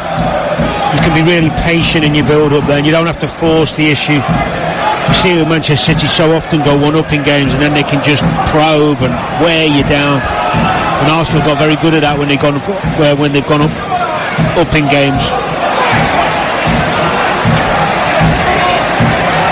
Ramsdale under pressure, left-footed clearance upfield towards Nketiah, headed away, comes out towards this near side. It's smashed up by Joel Ward. Bit of breaking news to bring you. Brighton are close to completing the £25 million signing of Lille midfielder Carlos Baleba. The Seagulls look to have seen off rival interest from Nottingham Forest. That's TalkSport sources understanding that. And elsewhere, Thierry Henry has been appointed as the French under-21 boss. The former international will lead Les Bleus for the next European under-21 2025 qualifying campaign and for the Paris 2024 Olympics. Here on the left-hand side, the ball is with Martinelli. Centrally plays the ball towards Nketiah, turns, spins, tries to get a shot away. It's blocked brilliantly by Mark Guehi. Comes back towards Havertz, whose volley is well wide of goal. Yeah, it was unlucky though. I see why he's trying to cut across it with the outside of his left foot. Good play, Martinelli inside with Joe Ward, bad defending actually. It's a great run in behind, but it gives him too much space. Ends up falling to Havertz, tries to cut across. It's the right thing to do. Just catches it a bit full. It's currently Crystal Palace 0, Arsenal 1. And for the latest odds, you can head to Ladbrokes, where right now you can get Crystal Palace to win at 22-1, Arsenal to win at 5-1 on. Back the draw at 9-2. Tomiyasu he's Jordan Ayew, and it's a second yellow card for Tomiyasu, and then a red, and Arsenal are down to 10 men. 2 bookable offences for Takahiro Tomiyasu. The first one was delaying the taking of a throw-in, the second one a foul on Ayew, and it's a sending off for Mikel Arteta's auxiliary left back. The Japanese international has gone, and after losing Jurrien Timber in the game last week, they've lost another defender, this time to suspension, and for the rest of this match, he pulled Ayu's shirt back on halfway. There wasn't much in it, just a little tug, but enough to get a yellow card. He's off. Looks a little bit harsh, you know. I'm not sure he did tuck his shirt. Maybe I've missed it. I'd need to see another replay, but I don't think they're going to change it. Well, they can't, because it's 2 yellow cards, so they cannot overturn it. Well, all I can say is if you don't take forever on the throw-in, you don't have a problem now, do you? It doesn't look like he's pulled him, Sam. I think Ayu's made the most, just gone over with a little bit of touch, but I might be wrong on that. Well, Tomiyasu's not happy. He's given the eyes to the ultras behind the goal. The Holmesdale Road end is revelling in it. Airport Albert Stubenborg is talking to Mikel Arteta about how they're going to solve this conundrum now, because they've got quite some time to play with 10 players. We saw Liverpool cope really well, didn't we, when they went down to 10? Yes, on Saturday against Bournemouth. They had to go up a gear, and they really did. What are Palace going to do, and how are Arsenal going to react? Fascinating now for the last 22, last quarter of the game? Yeah, last quarter of the game, and Gabriel, I think, is going to get ready to come on here to stiffen their defence. At this moment in time, Saliba is joined by quite a deep back 5 at this moment in time, which also includes Kai Havertz and Martinelli. So it'll be interesting to see what happens next, but Palace might have more of the ball, something they've been more used to in recent times. The ball is out on this right-hand side. Ward takes it down the right, onto Ayew. Palace, who had more of the ball, averaged more of the ball than any other time. Oh, he's had his shirt pulled again by Havertz. Well, if you're going to give a yellow card for what Tomiyasu did, you've got to get a yellow card for that, right? Because that was a proper pull of the shirt. Oh, yes. Sam, you should be on the board of the PGMOL. I don't get it. I know. I don't get it. I don't get how it can sort of be like that. Yeah. It is inconsistent, yeah, I agree with you. Martinelli is off, and on comes Gabriel to go into the heart of the defence. Eze will take the free kick on the right-hand side. No yellow card for Kai Havertz. Do you know what the key is when you've got one over? You have to up the tempo and press everywhere to make it count. You've got to squeeze the life out of the 10 men. Eze with the free kick in towards Ayew, swivels, hits it. Missed it. It's blocked by Saliba, and it bobbles into the arms of Ramsdale. It was a good cross into the centre, and he just peeled off his marker. There was space, and he hit it. Just sort of helped it on. He didn't really catch it, did he? And then it was blocked by Saliba, who just got a cross in front of the front post. That was a good block. Yeah, good block from Saliba, but he didn't catch it properly. It's away by Gabriel. Up through the middle, looking for Nketiah, who's probably going to have a lot of running to do now. Anderson touched it last. It goes out for a throw-in. Mikel Arteta is going absolutely balmy on the near touchline. He's outside of his technical area. Apparently that's okay. There's 2-3 of them inside the technical area. Been told by the 4th official, Thomas Bramall, to go and sit down. They only allowed one in there, but I suppose Albert Stubenborg is probably correct when he says there is only one in there, because Arteta's outside, he's down the touchline. Here is Doucouré back towards the right-hand side. It's Crystal Palace 0, Arsenal 1. Arsenal down to 10 players after the sending off of Takehiro Tomiyasu. Good turn by Jefferson Lerma into Eze, and then back to Doucouré once again, and then it's up through to Joel Ward, and then out to Ayew. Ayew travels in from the right touchline. He's got some space in the middle. He plays it forward towards the edge of the box. It's away by White, and then it's collected by Anderson. Going to make a change here, Crystal Palace, to try and stiffen up the midfield, give them a little bit more maybe attacking thrust. They're going to bring on Nauru Hamadou. Here on the edge of the area is Eze, out towards the left, and it's collected by Schlupp, and then Eze jinking his way down the left-hand side, tries to take on Rice. He comes inside, then out, then back inside again. Skips past 2 chances. Partey brings him down. Surely it's a penalty. Surely it's a penalty. Oh, they're waving the yellow card at him as well. Well, Ødegaard's waved the yellow card at the referee. So did Partey.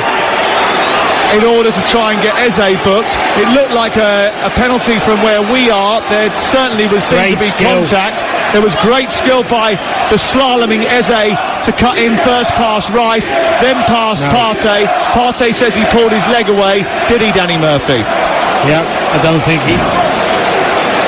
Ooh, I think there might be contact. Contact doesn't always mean penalty. No, but it did in the penalty at Liverpool, didn't it? Yeah, but, you know, let's... and the one at Brentford last week. Let's not talk about consistency. They are reviewing it on VAR because... That doesn't look... We're seeing different angles. David Coote is waiting, and now he said throwing over the far side. He made everybody wait, and then over on the far side, he said it's going to be a throw-in. Well, I agree it's not a penalty. But I've seen two others in the week just gone that they've given for the same thing, where there's been contact but not enough for them to go down. I think it was Brentford, Tottenham, yes, and Liverpool, Bournemouth. Jensen, who went down under pressure from Son, and Liverpool Bournemouth was Dominic Szoboszlai in the corner of the penalty area after the challenge on Saturday afternoon. Jeff Schlupp is coming off, and on comes Hamada. Played 8 times last season. Hamada, the young Frenchman who signed from Stuttgart last January, was in the Juventus youth system. I think he's going to put Ayew up front with Edouard, which makes sense. Makes absolute sense. Well, more attacking players on the field, I think, makes real sense, with Hamada coming out towards his near side, Ayew going up with Edouard, and pushing Schlupp on over on the far side. So they're playing almost like a front four now, aren't they? Well, Mitchell, I think, or is it Mitchell who went up? No, Schlupp went up. Mitchell's on the left wing. Yeah. Well, we'll keep an eye on it, see what happens. Mitchell's gone right up on the far side, the left, hasn't he? Yeah. Partey and Saka are now playing wing backs for Arsenal, with Ben White, Saliba and Gabriel as 3 centre-halves, which is, again, I think is the right thing to do. Yeah, Saka's come out towards his left-hand side, isn't he? He's playing as a left wing-back. He has done that on several occasions before. Did that for the England under-17s, I think, when I saw him play in Chesterfield in the European Championships a few years ago. Not that long ago, actually, which is quite amazing, really, because he's only 21. Ball sent back by Jefferson Lerma, back into central midfield. Crystal Palace, with a man extra, have 15 minutes to try and find an equaliser. And Arsenal, well, they will know that Roy Hodgson hasn't lost a home game yet since he's been back at the Selhurst Park. Won by Ødegaard, flicks it round the corner. Nketiah's been charged with getting them up the pitch. He runs across Lerma, who brings him down, wins the free kick. Lerma says that there's nothing wrong with that, and the free kick has been given just over the halfway line. I think he's done well, Nketiah. It's been good all game, hasn't he? Yeah, he's played the role well. Stayed up high, made the runs in behind, been a nuisance, been a threat, had his chances. Just what you want from a striker. You know, he hasn't come drifting out wide to look for the ball. He hasn't come deep trying to get lots of touches and be self-indulgent. Havertz back to White. Arsenal trying to keep hold of the ball for as long as possible now. They don't want to invite pressure from Crystal Palace. They want to keep it as far away from their goal. They know that Crystal Palace will just smell a little bit of blood here. Arteta said this week there will be times this season where they need to bring their A game, their mental fortitude will have to come to the fore. They'll have to be physical and strong and repel teams that come at them. They had to see it through in the game against Nottingham Forest on opening day, and they've got to get to the line here against Crystal Palace in order to get 2 wins from the opening 2 games. Partey away, but he just kicks it over the halfway line to take a bit of pressure off and then get Arsenal up to the halfway line, but it's straight back to a Crystal Palace player. The thing is, for Palace, they've got to keep risking losing the ball. Don't get lulled in, so just keeping the ball for the sake of keeping the ball. Because all you're doing then is just seeing out time. You've got to keep pressing. When I say pressing, you've got to keep probing. Keep trying to play the ball through the lines. Keep trying to play them over the top, round the sides, make them defend. You've got to push them. You've got to try and make something happen, haven't you? Yeah, what happens a lot of the time, you see teams get so comfortable because they've got the extra man. They just keep the ball moving and circulating and actually don't make chances because they think by keeping the ball they're doing okay. To make chances, you have to take risks, even with the one extra. Here is Doucouré. Anderson comes up to help out the attack. He's 10 yards short of the Arsenal penalty area. He sings it towards the penalty spot. It goes over the head of Ayew and straight through to Mitchell on the other side, and he had to just bound out towards the far side to keep it in, and he just about does that. Goes back in again from that left-hand side. Comes out to Eze, and then Doucouré, and then back to halfway, and Marc Guéhi back in from Lerma, chested down into Eze. Doucouré takes over. He's got support. Edouard plays it towards the left. Mitchell chips the ball into the box. Hamada tried to charge into the area. There's a collision involving Anderson. It's a free kick. Nketiah says that he was fouled. The referee agrees with him. Danny's not so sure. Looked like got the ball. First instinct's normally the right one. Yeah, he got the ball. Well, his foot came up high towards Nketiah's chest, which is why the free kick was given, I think. Arteta's making another change. Jorginho is coming on. And who's he going to replace here? Havertz, probably. Kai Havertz at the moment walking towards the halfway line. The referee is glancing over to see whether that substitution is going to take place. The fourth official hasn't even got the board with him. Nketiah. It's Nketiah who's coming off. Yeah, Havertz up top. So Havertz is going to lead the line, and Jorginho is going to come on in place of Nketiah. And I'm a little bit surprised by that. Is that because he can hold the ball up better, and Nketiah's strength is running in behind? A little bit, yeah. He probably feels he's got more of a physical presence, but I think also it's a simple case of an easier option at times, isn't it? But yeah, it'll be the physicality, but I actually think the get-out ball when you've got 10 is in behind. Well, then, if you are sucking the team onto you... Yeah, I prefer a speed merchant up top when you've got 10 than a big man. You've got someone who's incredibly rapid in Eddie Nketiah, haven't you? Yeah. But I suppose they've still got Saka on the pitch as well, although he's playing a little bit deeper on this left-hand side now as a left wing-back to compensate for the loss of numbers that they've got now. Arsenal, they do lead by a 0-0, but that goal seems a long time ago now since Takahiro Tomiyasu was sent off for 2 bookable offences. The ball's gone out of play on this near side. Joe Wall's not happy. He's barked at the official on this near side. He's barked at him because he's got it completely wrong. Apparently that's okay as well, though, now. You can bark at them. Yeah, I mean, the rules have gone out the window for the officials tonight. Totally gone out the window. Absolutely. You can do the fake cards. You can kick the ball away, you can change the throw-in taker, you can have a go at the officials, no problem. Today, the new rules have been rested. Yeah, apart from if you're... apart from the one who did actually yellow card him. Here is Gabriel, back to halfway. Saliba.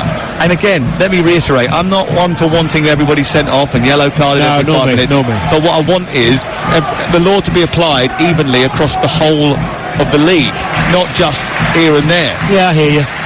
It is frustrating. Here is Guéhi, back to Anderson, up towards the halfway line. You're listening to Talk Sport.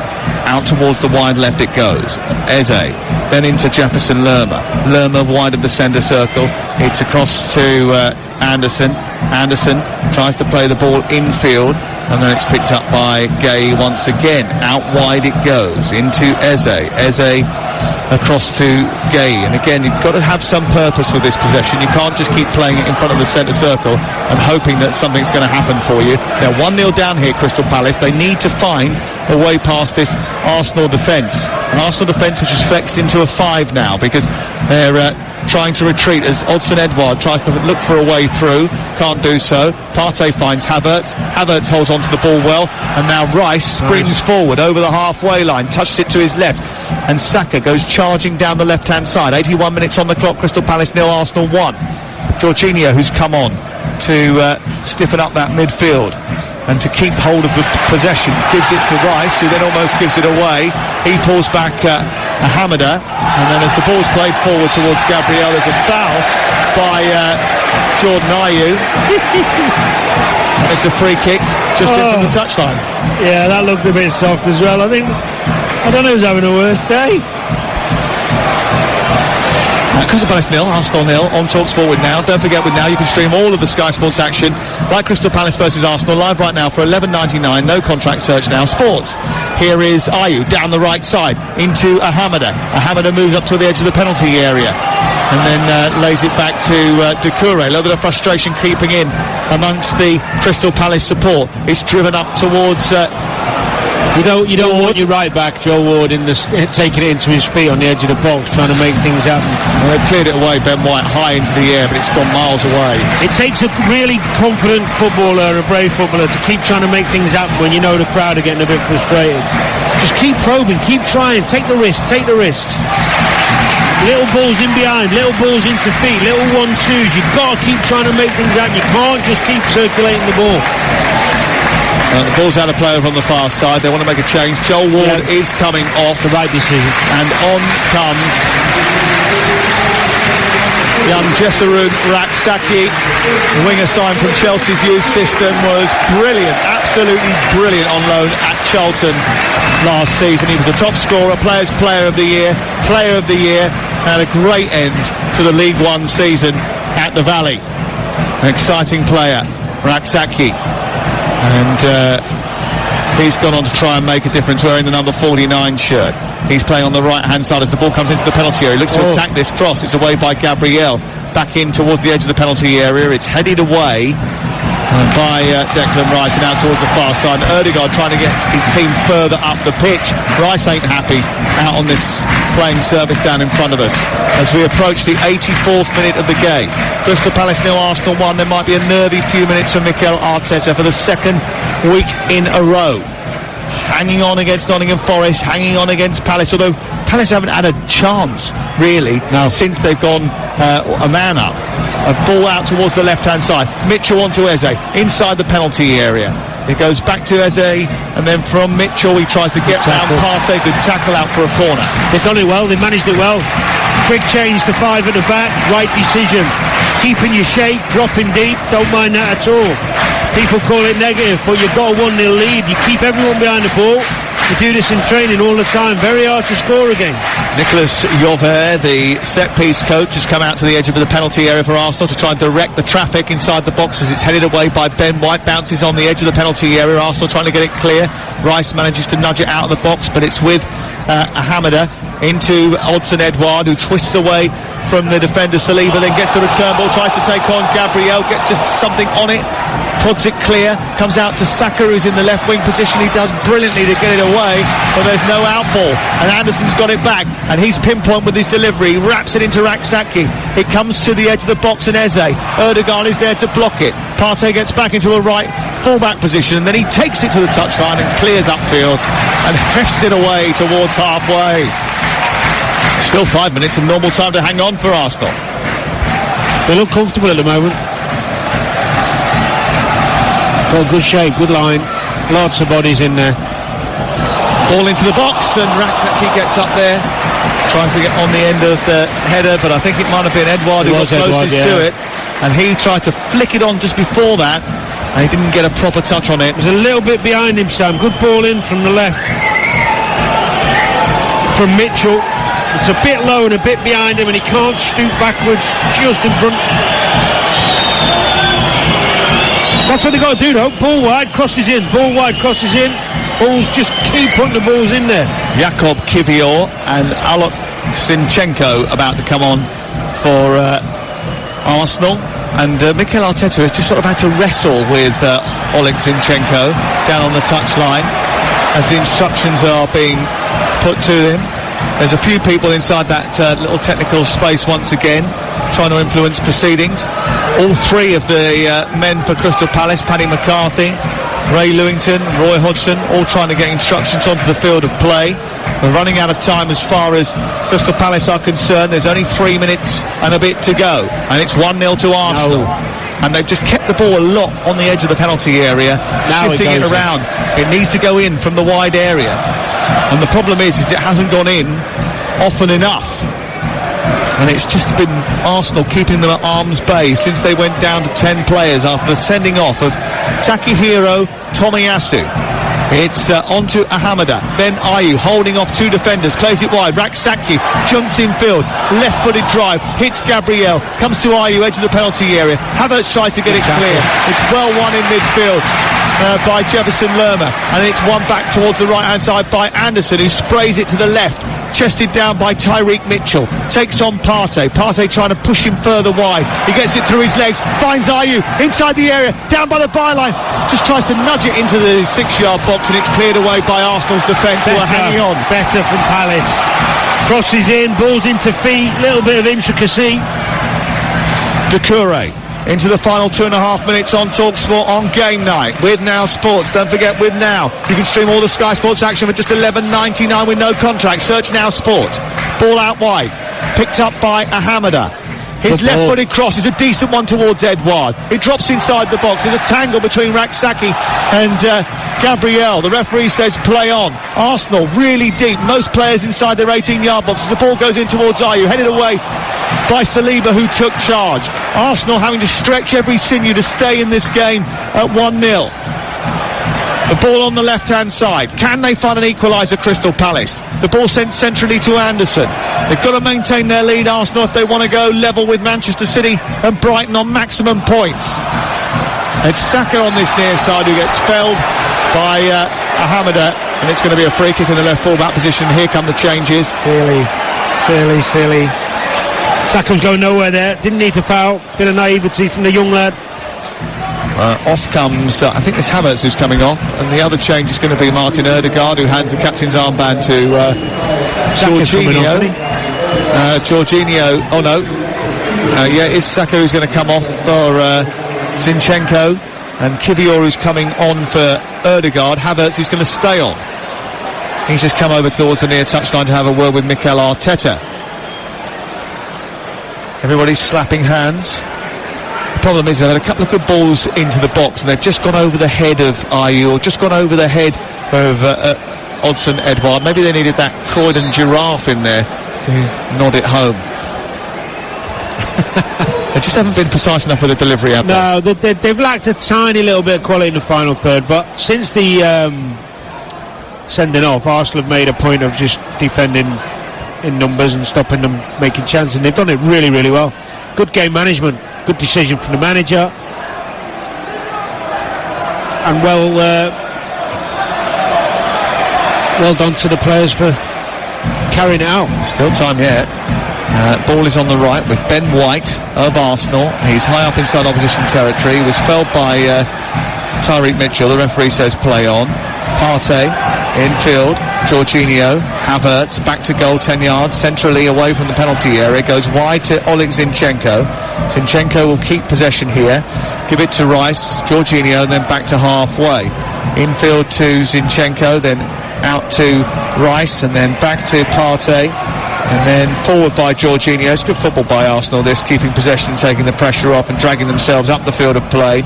And then Havertz has been played in by Zinchenko, just couldn't get away down that left channel because the ball from Zinchenko wasn't perfect. It's good to see him back though from his calf injury. Clearance away from deep inside their own territory, and I didn't see how many that was. That's 7 minutes of added time at the end of the first half. There was a couple of posts between me and the fourth official there. Here is Ben White over on the far side, the Arsenal right. TalkSport on a Monday night, the sports bar incoming, 03717223344. Arsenal have been down to 10 players since Takahiro Tomiyasu was sent off in the 67th minute, the same time that Naif Agurd was given his marching orders on Sunday at the London Stadium. He too got a second yellow card.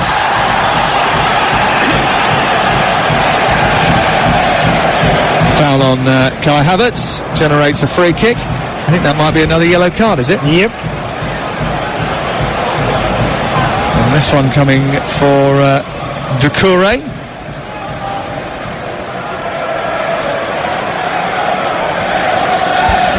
They've huffed and puffed, haven't they, a little bit since the sending off Palace.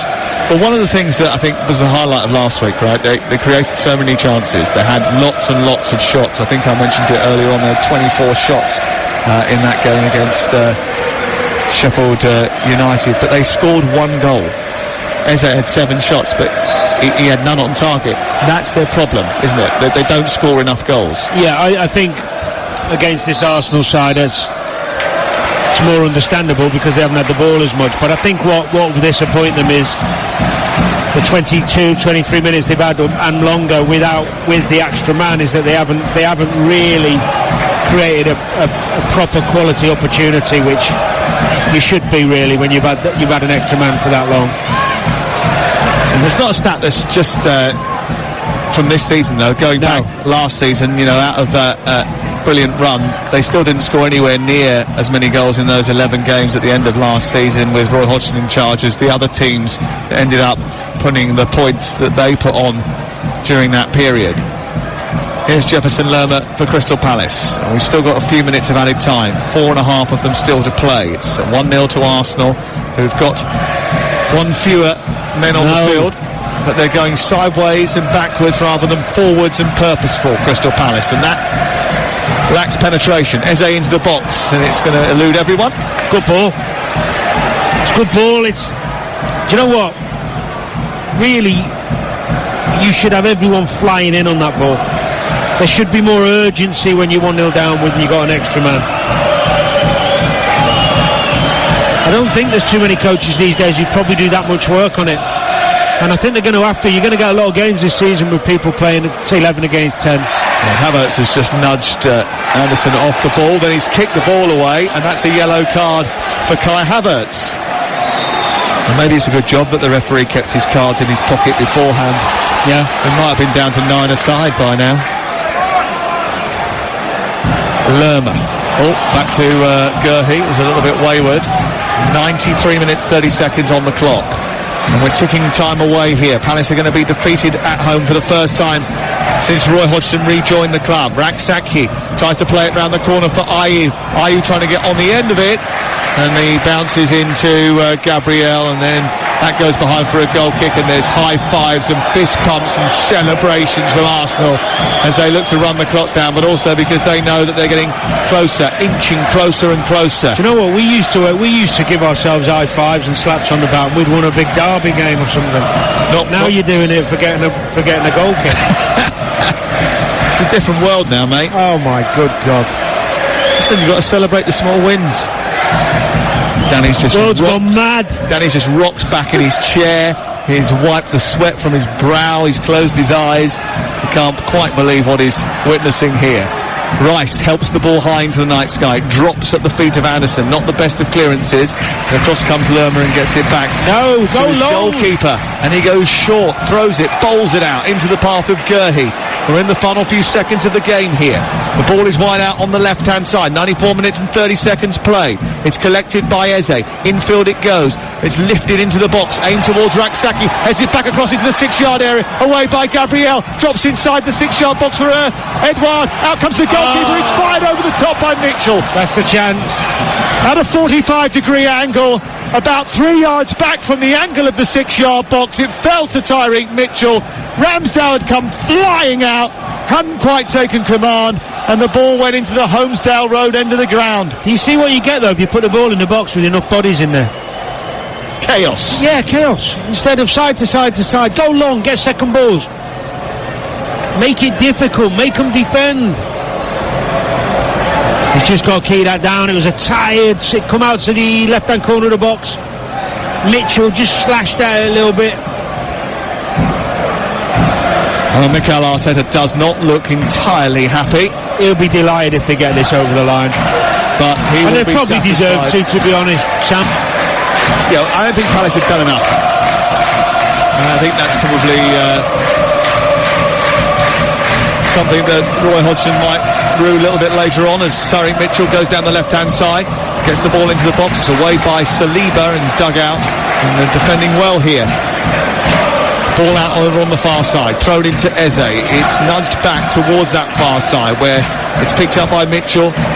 Gay infield to Hamada, and that invited Rice to come across and close it down because it was a heavy touch by Hamada, who's got it back again centrally. Mikel Arteta just keeping Rice in his slot, saying stay back, block up the channels as the ball goes down the right for Crystal Palace. Maybe one last attack. We're in the 96th minute here. The ball is on the right side. It's collected by Rak-Sakyi. Decent crossing towards the edge of the 6-yard area. And Ramsdale comes out, pats it to the floor, gets on it, and they all go over and pat him on the head and give him a big cuddle and say, well done, Aaron, for using your hands.